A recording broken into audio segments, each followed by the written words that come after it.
Oh, hi guys. You know what that sound means? 일어나, 우리 집에 불이 났어요. Yes, that's Korean for wake up, your house is on fire. Or it could also be like, oh my God, your hair is out of control, pretty big, 80s hair. But there it is, in the age of Corona and into, oh my God. Wow. My sound effects are going a little crazy there, but I kind of love the spontaneity of it. Keeps me on my toes. Where was I? In today's episode of Love in the Age of Coronavirus, but also Love in the Age of Climate Collapse. It's episode 3. It sounds like it's a podcast. As I try to manually handle my own sound effects here, we're going old school. But I want to talk about something really important today. It's really intense, and it might blow your mind.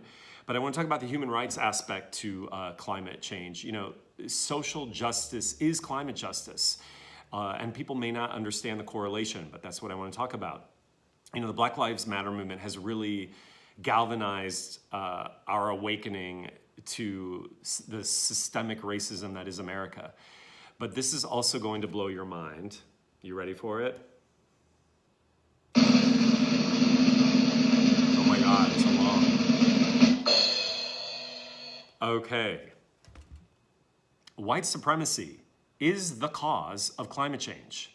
Okay, think about it. If you look historically of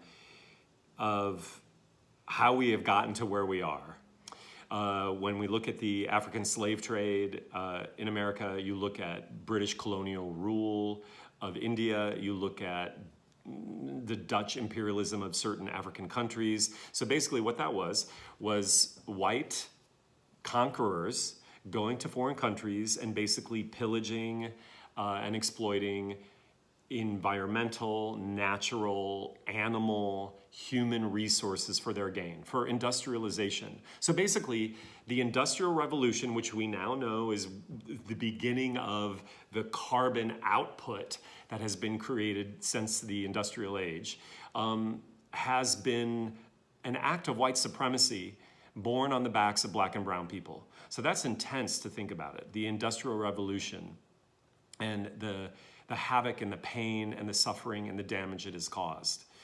And I want to talk about how that is still going on today. Did you know that, you know, disproportionately black and brown communities are bearing the brunt or the impact of pollution? So coal plants, refineries, chemical processing facilities, hazardous waste dumps are more likely to be built in neighborhoods of persons of color than in white neighborhoods. So I get to look outside my window and see a swaying palm tree.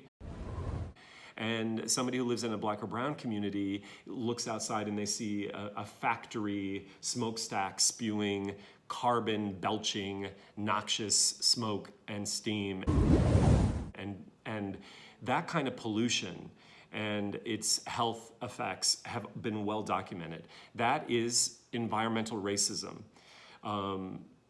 You know, to me, I can't stop getting angry about, you know, the oil and gas industry continuing to destroy our planet and to exploit all people, but especially black, brown, indigenous people. But we have an opportunity to do something here. If you are in the state of California, there is a bill called AB 345.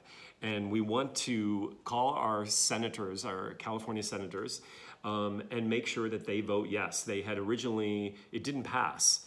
Basically, the California Senate Committee on Natural Resources and Water, they voted against this AB 345 bill that would basically just create a sort of safety buffer zone for millions of people who live in areas next to refineries that would be extracting oil or natural gas.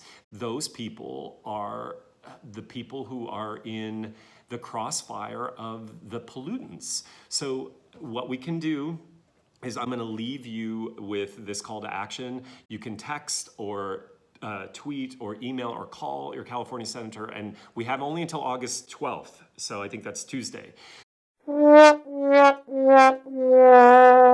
So you have to do this, and please tell them they have to vote yes. I mean, the fact that it didn't pass the first go around makes me just question the ethics and the morality of our leaders. But I'll save that for another time. We have to remember to keep having love and activism during the era of climate collapse. Okay, I love you. I'll see you guys next week. Burning the trees and I see fire.